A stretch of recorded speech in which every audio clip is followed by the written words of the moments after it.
নমস্কাৰ প্ৰিয় দৰ্শকবৃন্দ, আপোনালোকে দেখি আছে পথাৰত ধানেৰেই ধান ভৰি পৰা সোণবৰণীয়া শস্য।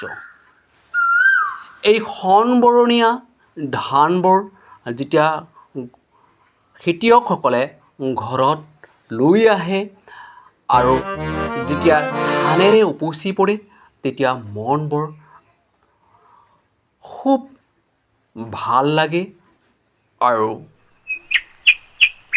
আনন্দৰে মনবোৰ ভৰি পৰে।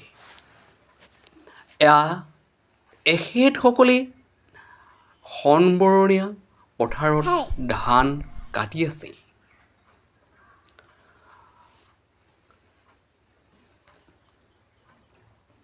আৰু এই দৃশ্যাংশটো হৈছে নৰ্থ গাৰো হিলছৰ মেঘালয়ৰ চোৱাৰমাৰী গাঁৱৰ এই আটক ধুনীয়া আৰু হৃদয় চুই যোৱা মনোৰমা সোণবৰণীয়া শস্যৰে ভৰি পৰা এই সুন্দৰ এখন গাঁওখনি চোৱাৰমাৰী।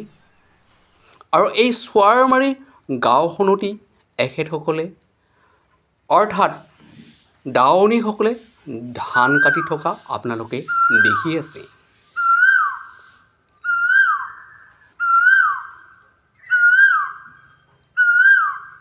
এই দাৱনীসকলে যেতিয়া পথাৰত ধান কাটি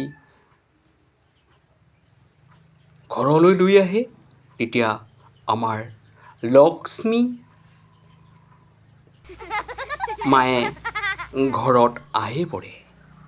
আৰু যেতিয়া আমাৰ ভঁৰালত ধানেৰে উপচি পৰে, তেতিয়া আমি ভগৱান অৰ্থাৎ লক্ষ্মী মাতাক সেইদিনাখন পূজা কৰোঁ। এয়া আপোনালোকে দেখি আছে 3 টাইমছ ইউটিউব চেনেলৰ যোগেদি। মই আকৌ আপোনালোকক লগ পোৱাৰ প্ৰতিশ্ৰুতিৰে আজিলৈ আহিছোঁ। জয় হিন্দ।